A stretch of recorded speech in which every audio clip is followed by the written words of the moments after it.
The chamber of the Galactic Council stood like a cathedral carved into the bones of a dead star, its walls glowing with the light of 100 suns. Its floor polished so bright that every step echoed as if the universe itself was listening.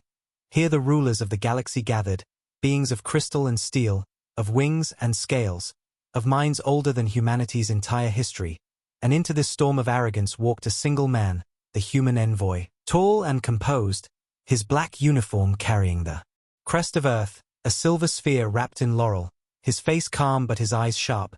He walked with the weight of billions behind him. He carried not weapons but words, not soldiers but silence, and yet the silence of his steps struck harder than any fleet. The hall rippled with whispers as he entered. The insectoid drones clicked in mocking rhythm. The reptilian warlords hissed with laughter.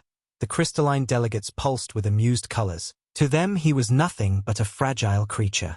From a fragile world, a child walking into the den of giants, and yet none could ignore that humanity had survived every test thrown at them. They had risen from a death world where storms, plagues, and predators forged their will. They had built fleets that rivaled ancient navies, and they had fought wars that should have broken them but instead only made them stronger. The envoy stopped in the center of the chamber, his voice steady. I come on behalf of Earth, to speak of peace, to speak of unity, to speak of a future where humanity and the galaxy walk together. His words rang clear, but laughter rolled through the chamber like thunder, a dozen voices mocking. Peace, the humans speak of peace. One reptilian warlord snarled, his fangs bared. When their soldiers already terrify the stars. Another alien with tendrils writhing sneered, unity, from a species barely crawling among the stars, what can Earth offer us but trouble? Yet the envoy stood tall, his gaze unbroken. Earth offers strength, Earth offers loyalty, Earth offers memory. When others forget their promises, we do not. When others turn away, we endure. Humanity does not come to beg, humanity comes to stand beside you.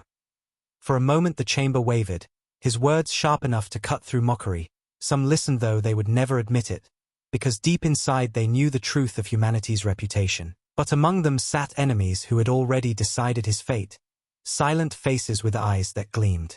Like knives, they had no intention of letting humanity rise, no intention of letting this envoy return.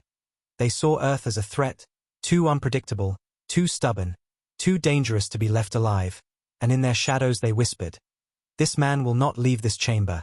As the envoy continued, presenting treaties, offering alliances, his voice steady and calm, those enemies prepared, sending signals hidden in the council's noise, activating plans that had been written long before the envoy arrived. Across the hall the insectoid matron leaned toward the crystalline delegate, her mandibles clicking with amusement.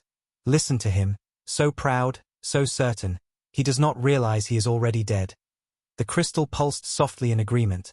The reptilian warlord grinned, tapping his claws against the stone, eager for the moment, and yet even in their plotting they felt unease, because the envoy's calmness was not arrogance. It was something else, something heavier, as if he already knew their intentions and had accepted them. He finished his speech with words that silenced the chamber.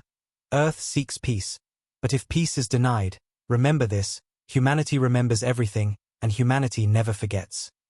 His gaze swept the council like a blade, and for a brief heartbeat even the loudest mockers fell quiet.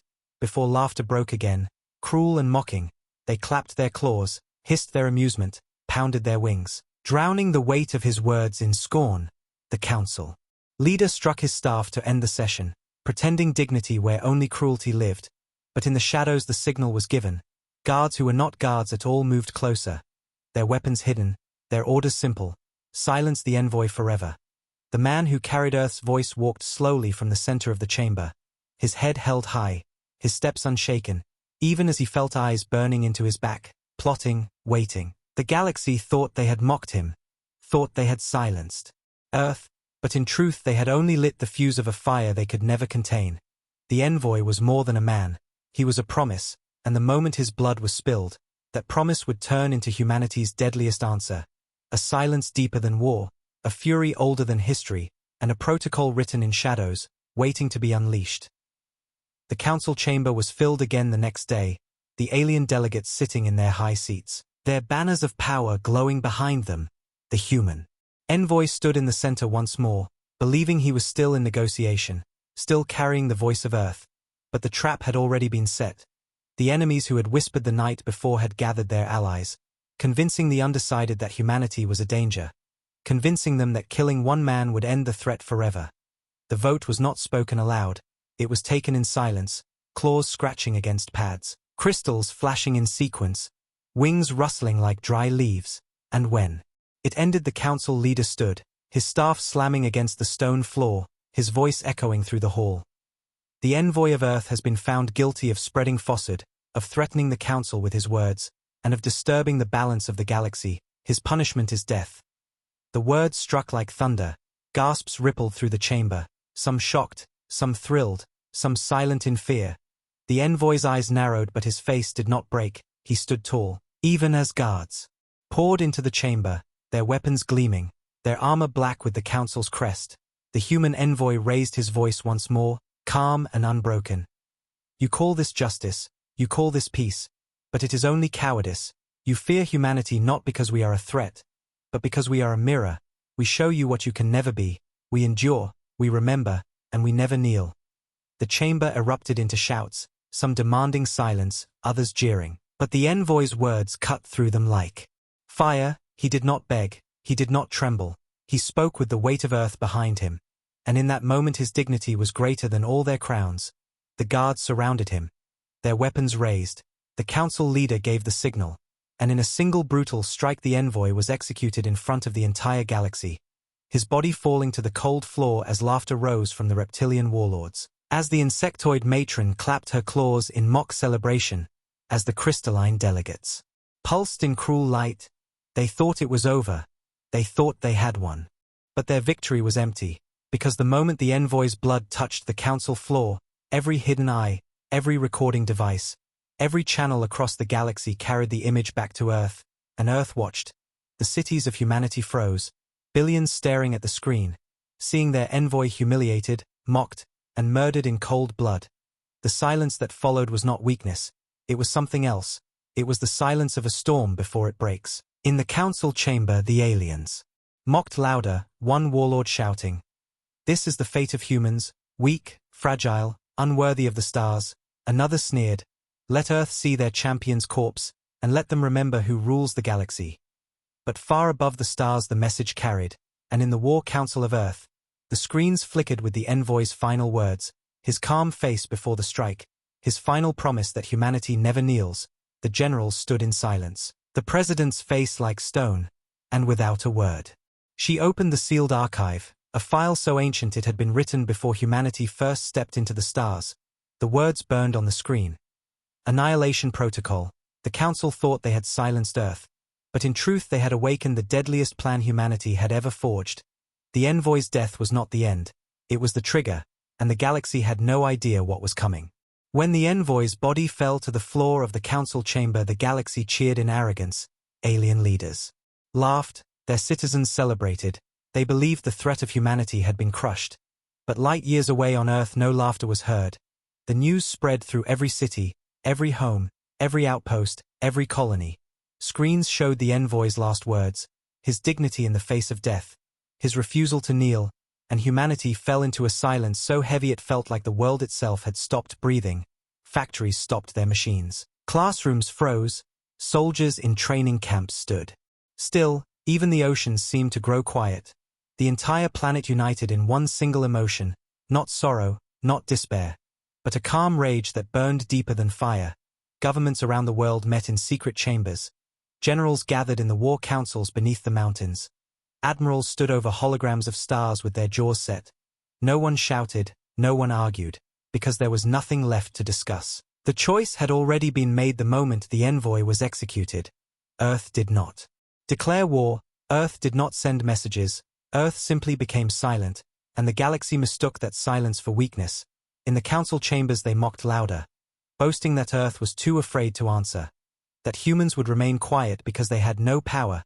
Colonies across alien empires laughed, calling humans children who dared to speak in the halls of giants. But those who knew humanity's history felt unease. Historians whispered of old wars, of moments when humans endured humiliation and pain, only to return stronger and more merciless than before. Traders who had visited Earth looked at the silence and trembled, because they understood it was not surrender, it was preparation. Deep inside the bunkers of Earth, vaults sealed for centuries were opened, old codes were reactivated. Machines older than the war itself came to life, their hum echoing like the heartbeat of a beast awakening from sleep. Fleets hidden beyond the edges of human space powered up. Their hulls dark and silent, cloaked in the void, weapons charged that no alien had ever seen. Soldiers in black armor trained in silence, their eyes cold, their loyalty absolute. This was not war as the galaxy knew it. This was Annihilation Protocol, written long ago by human leaders who had looked into the stars and predicted betrayal. A plan that was never to be used unless humanity itself was mocked, broken, or murdered. And now that day had come. The President of Earth stood in the Great Chamber. Her voice calm, "They killed our envoy, they killed our voice, now they will hear our silence, and when we answer, it will not be with words, it will be with fire." Her speech was not broadcast, it was not shared. It was only given to the men and women who would carry out the protocol, soldiers, pilots, commanders, who listened without applause, without cheers, only nodding with cold determination. The silence stretched for days. Alien spies reported nothing. No fleets moved, no messages sent. And the galaxy laughed louder, believing Earth had been cowed. But in the silence ships were armed, weapons were loaded, and coordinates of alien strongholds were marked in blood red. The Envoy's face stood on every wall, his final words engraved into the hearts of billions. And the people of Earth swore that they would answer not with negotiation, not with surrender, but with a storm that would shake the galaxy to its core. Silence was not weakness. Silence was the sound of Earth sharpening. Its blade deep beneath the mountains of Earth, the command chamber glowed with red light as ancient codes were unlocked one after another. Doors sealed for centuries slid open with a hiss, revealing vaults filled with weapons no outsider had ever seen. The President of Earth stood at the center of the War Council, her eyes cold, her voice steady as she spoke words that had been feared even by humanity itself: "Activate Annihilation Protocol." Around her the generals did not flinch, admirals did. Not argue, they simply nodded, for they had known all along that one day this order would be given. It was written into the bones of Earth's history, a contingency for betrayal, a plan not of war but of total judgment.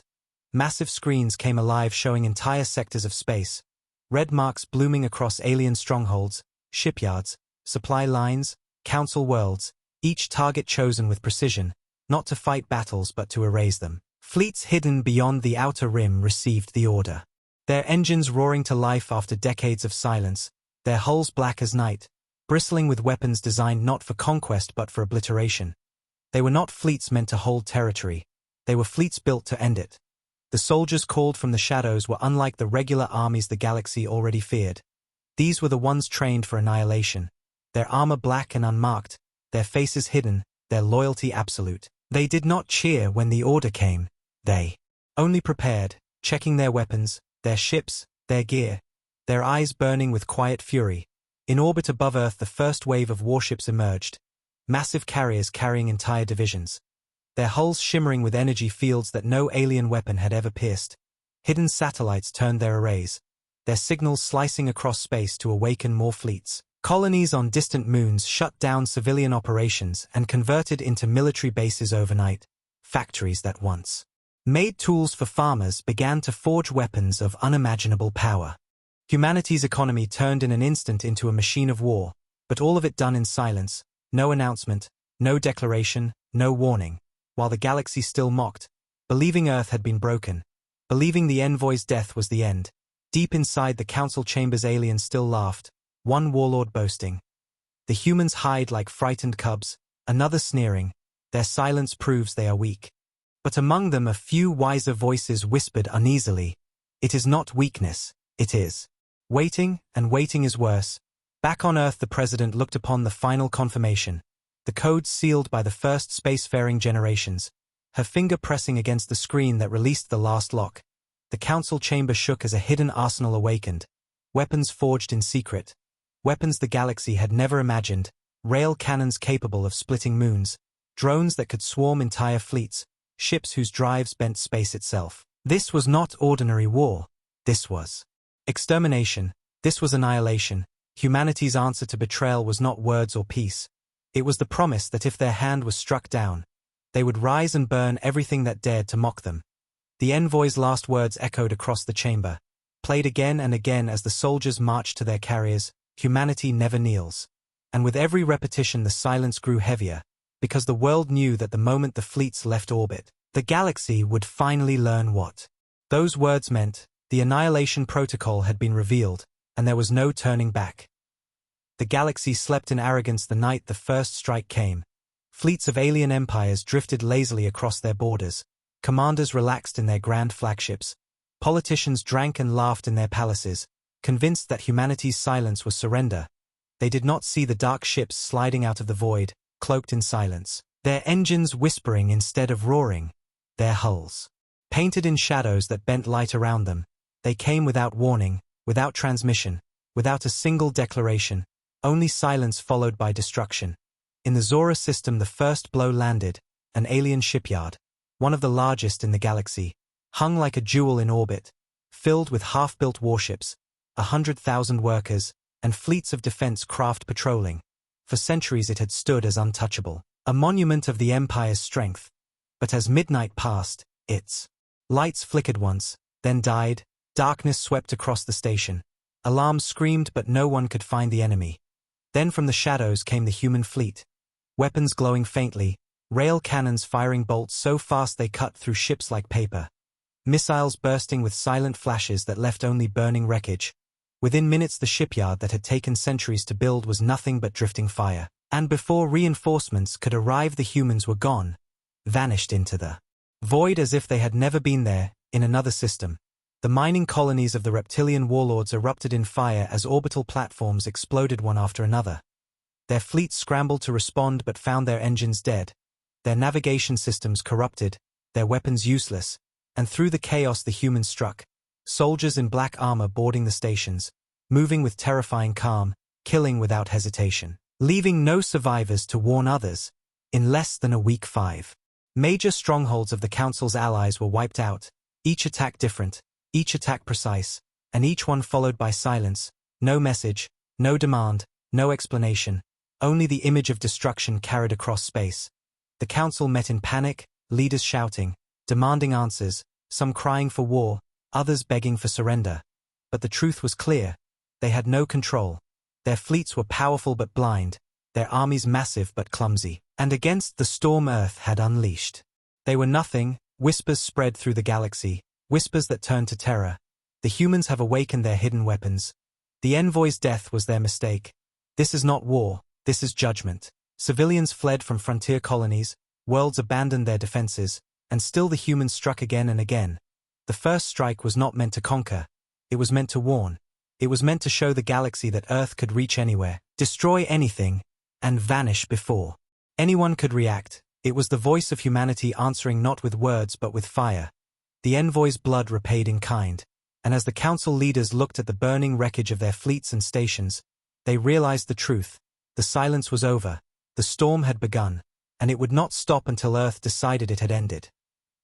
The Council chamber that once echoed with arrogance now shook with fear. The alien leaders who had laughed at humanity's Envoy now screamed at one another. Their voices sharp, their words broken by panic. Massive screens above them showed the destruction of their fleets, their colonies burning, their shipyards gone, entire worlds silenced in hours. One reptilian warlord slammed his claws against the table, his scales trembling. They strike from shadows, they vanish before we can respond. Our fleets cannot even track them. Another delegate, crystalline and glowing dimly, pulsed with fear. My empire has lost 3 colonies in 2 days. Their defenses collapsed before the first alarm even sounded. This is not war, this is extermination. But others shouted back, trying to mask terror with pride. We are the Council. We command hundreds of fleets, billions of soldiers. Humanity cannot fight us all. Yet even as they roared, their voices wavered, because the truth was undeniable. Humans were not fighting them all at once. They were cutting them apart one by one, precise, calculated, merciless. The insectoid matron hissed, her mandibles clicking in fury. We should have destroyed Earth long ago when it was weak. Now their silence has turned into fire, and we cannot contain it. Her words only made the chamber louder, every empire blaming the other, accusing each other of weakness, of betrayal, of secretly siding with the humans, and already alliances began to fracture. One empire pulled its fleets back to its homeworld, abandoning the borders. Another sent spies into the council itself, convinced that humanity must have inside help. Suspicion spread faster than reason, and as fear grew, cracks spread through the council's unity. While above them a single silent screen showed the last recording of the human envoy, his calm face as he declared humanity never kneels, his words replayed by human channels across the stars. A reminder that the council's crime was not forgotten, and every alien in the chamber knew those words were now a curse hanging over them. A warlord finally slammed his fist down and shouted, "We must fight, we must gather every fleet, every weapon, strike Earth before they strike us again." But the crystalline delegate pulsed weakly. "And what if we fail? What if the Annihilation Protocol destroys us all? Have you not seen the wreckage? Have you not heard the screams? Humanity is no longer playing by rules we understand." Silence fell for a moment, the kind of silence that chokes, heavy and suffocating. Then another voice whispered, "Perhaps we should beg for peace." The chamber exploded in outrage, insults, threats, claws slamming, voices hissing. But deep inside every mind sat the same unspoken truth. Begging might be the only chance left, yet pride held their tongues, fear bound their actions, and while they argued, while they tore each other apart with words, Earth's fleets moved again in silence, preparing their next strike, and the Council did not even notice that their time was already gone. The galaxy thought they had seen humanity's fury in the first strikes. Shipyards burning, fleets vanishing, colonies falling into silence, but they had not yet seen Earth's deadliest weapon. In the hidden vaults of space, beyond mapped stars, something older than the Council itself waited. A project humanity had sworn never to use unless pushed to the edge. A creation born not from ambition but from fear of betrayal. The Annihilation Protocol's core, a fleet not of ships but of monsters of steel. War machines so vast that moons looked small beside them, each one carrying weapons designed not to win battles but to erase them from existence. Their hulls black as night, their drives bending space itself, their cannons able to crack continents in a single shot. This was the Leviathan fleet, and when its engines roared to life the stars themselves seemed to tremble. The Council first learned of it when an entire armada sent to defend the Keyleth system vanished. Their last transmission only a scream of light as something tore through them like paper. Survivors spoke of shadows larger than mountains moving across the void, of beams of fire that turned whole fleets into dust, of human warships that did not fight. They consumed. The Council refused to believe at first. But then came the images, fragments of recordings smuggled out of destroyed systems. Alien commanders weeping as they watched a Leviathan's cannon fire once and silence a planet's defense grid in an instant. The galaxy trembled because this was not just technology. It was a declaration. Humanity had built weapons to ensure that betrayal would never go unanswered. Ships that could fight entire empires alone. Ships that carried enough power to end civilizations in hours. And yet the most terrifying weapon was not the Leviathan cannons. It was the humans themselves. The soldiers deployed alongside the fleet. The special forces who struck like shadows even while the giants of steel blotted out the skies. They moved together. Unstoppable. One hand crushing worlds with fire, the other cutting out the heart of their enemies in silence. Alien leaders stared at the reports, their pride breaking, their arrogance turning to despair. "How can we fight this?" one cried in the council chamber. "How do you fight an enemy that brings planets to their knees in hours?" another whispered. "How do you stop soldiers who are not afraid to die, who fight as if death is their ally?" The council fell silent, for the first time truly silent, because now they understood the Envoy's warning. Humanity remembers, humanity never kneels, and now humanity had shown the galaxy its deadliest face. The Leviathan fleet had arrived, and with it came the certainty that the galaxy's age of arrogance was over. The first empire to fall was the Zorath Dominion, proud reptilian warlords whose fleets had once stretched across 100 systems. They had mocked the Envoy's death, they had laughed the loudest. But when the Leviathan fleet arrived above their throne world, their laughter turned into screams. The skies burned as cannons fired once, silencing their planetary defense grid in seconds. Their armies scrambled but found their weapons dead. Their fleets scattered and were hunted one by one. In less than a day the Dominion was gone, their banners ash, their palaces dust, and their name erased from the stars. The galaxy watched in horror, but it did not stop there. The insectoid hive that had supplied half the council's soldiers collapsed next. Human special forces infiltrated their queen's chamber and ended her reign before dawn. Her drones fell into chaos, their armies turning on each other until nothing was left but silence. The hive worlds burned as precision strikes shattered their industry. No survivors remained to carry their name. One by one the empires fell.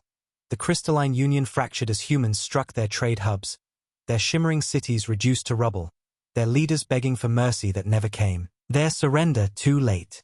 To matter, the Keyleth dynasty, the oldest of the council, with fleets older than Earth's space age, tried to resist with sheer numbers, sending wave after wave of ships. But each wave met the Leviathan fleet, and each wave died. Their admirals cried that it was impossible, that no fleet could erase billions in weeks. But the reports did not lie. Whole sectors went dark. Their stars choked with wreckage. Their people scattered into the void. In every empire panic grew. Soldiers deserted. Colonies abandoned. Rulers betrayed each other in desperate bargains for survival. But humanity did not pause. Humanity did not slow. The protocol demanded annihilation, and annihilation was carried out with merciless precision. Whispers turned into terror stories. Alien children wept at night, crying that the humans would come for them. Whole worlds surrendered before a single human ship arrived, terrified by the silence that came before destruction. And still the fleets moved, black shadows. Across the void, the galaxy had once believed it could stand united against Earth. But now unity itself collapsed. Because no one trusted each other, every empire thought the other was next. Every leader feared they would be left alone. And in that fear their alliances shattered, their courage vanished. Their civilizations crumbled without even being struck. The council chamber sat nearly empty now. Once filled with voices of arrogance, now reduced to whispers of despair. The Envoy's death had been their victory, but that victory had turned to poison. The price of their betrayal was written in the ashes of their empires. And across the stars the galaxy learned a truth it had tried to deny. Humanity did not conquer with numbers. They conquered with memory, with silence, with fury, and once their hand was forced, no empire could survive their wrath. And so one by one, like stars going out in the night, the great powers of the galaxy collapsed into dust. The council capital had always been a symbol of untouchable power, a planet of towers so high they pierced the clouds. Fleets layered above it like an iron cage, and armies on the ground trained for centuries to defend it. No enemy had ever reached its skies, no rebellion had ever touched its soil. But the day came when the skies above it darkened, not from storms but from shadows, human fleets, black and silent, emerging from the void in perfect formation. The Leviathan warships hung in orbit, their cannons glowing faintly like suns ready to burn. Thousands of carriers unfolded their wings, releasing smaller fleets that spread across the system like a net, cutting off every escape. On the surface alien leaders rushed to their bunkers, their faces pale, their voices trembling as they demanded reports. But the reports were all the same. The humans are here. The defenses are falling. The fleets are not responding. Panic swallowed the planet faster than fire. Civilians fled through the streets. Soldiers abandoned their posts. Commanders screamed for courage, but their orders dissolved into chaos. And above them the human fleets did not even fire. They simply held position, their silence heavier than any bombardment. And then the ground shook. Black dropships pierced the atmosphere, falling like blades from the sky, slamming into the council plaza. Doors opened and from the smoke emerged the human soldiers, armor black, visors glowing faintly. Their steps calm and steady. They did not shout. They did not rush. They moved with the silence of death itself. The alien guards tried to resist, their weapons firing in panic, but their shots ricocheted uselessly. Their lines shattered as the soldiers cut through them with precision. And soon the plaza was filled not with fighting but with surrender. The council leaders were dragged from their chambers, their robes torn, their crowns fallen. The same aliens who had once laughed at the Envoy now begged for mercy. But no mercy came. Humanity had not come to negotiate, they had come for judgment. The President of Earth appeared on every screen across the galaxy, her face calm, her voice steady.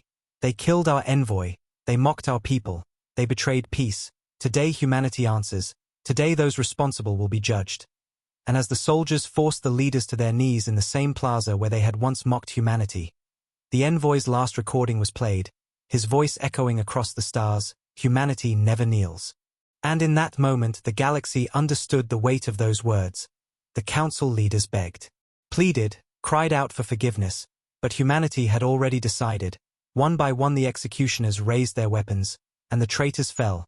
Their blood staining the stones where the Envoy had once stood. The galaxy watched. billions across the stars staring in silence as their rulers died. The most powerful beings in existence brought down by the very species they had scorned. And when it was done, the president's voice spoke once more. Let the galaxy remember this day.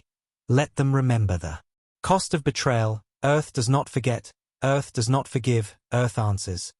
The fleets above the capital fired a single volley into the skies, not at the city but into space, a declaration of finality, a thunder that echoed through every world.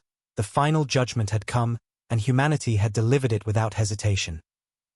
The council capital burned in silence, its towers broken, its banners torn, its rulers lying lifeless where once they had ruled. Across the galaxy the image spread, every world, every colony, every ship watched the fall of the council with wide eyes. The message was clear. The old order was gone. In its place stood something new, and at its center was Earth.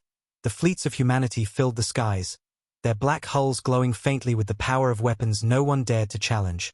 The Leviathans hovered like gods of war, their cannons silent now but their threat louder than any words, and on every world the people whispered the same thing. The humans have won. Some whispered it in fear, others in awe, but all whispered it with certainty. No one could deny it anymore. The President of Earth stood once more before the galaxy, her voice calm but filled with steel. The envoy who came here sought peace. He came with open hands, but you answered with betrayal, you answered with blood, and for that you have seen our answer. From this day forward let the galaxy understand, humanity will never again kneel. No human voice will ever again be silenced. No human life will ever again be taken without consequence. This is our vow, and this is your warning. Her words spread like fire, carried to the farthest stars, and even those who hated humanity could only bow their heads, because they knew resistance meant extinction. The galaxy had been reshaped not by treaties, not by votes, but by fire and silence. Entire empires had fallen, fleets had crumbled, and now humanity's shadow stretched across every system. But what terrified the rulers most was not the fleets, not the Leviathans, not the weapons, it was the humans themselves, the way they had stood united, the way they had carried their envoy's death not as defeat but as fuel, the way they had turned humiliation into judgment. No empire had ever shown such unity, such patience, such merciless resolve, and deep inside every alien heart the same thought grew. If humanity could do this now, what else could they become? In the ruins of the council chamber the envoy's image was carved into stone, his final words etched for all to see, humanity never kneels. And around those words the new order was born. Alien worlds bent their knees not out of respect but out of survival. Alliances were signed not in trust but in fear. And Earth stood as the new axis of power, not asking for obedience but taking it, not begging for peace but enforcing it. The galaxy had mocked them once, but now the galaxy trembled at their name. And in the silence that followed the war, in the ashes of the old order, the truth became eternal. The envoy's death had been the spark, but humanity's fire had become the galaxy's new sun, and under that burning light a new age began. An age where betrayal was no longer cheap, where words had weight, and where the galaxy lived with one memory carved into its bones: Earth remembers, Earth never kneels, and Earth always answers.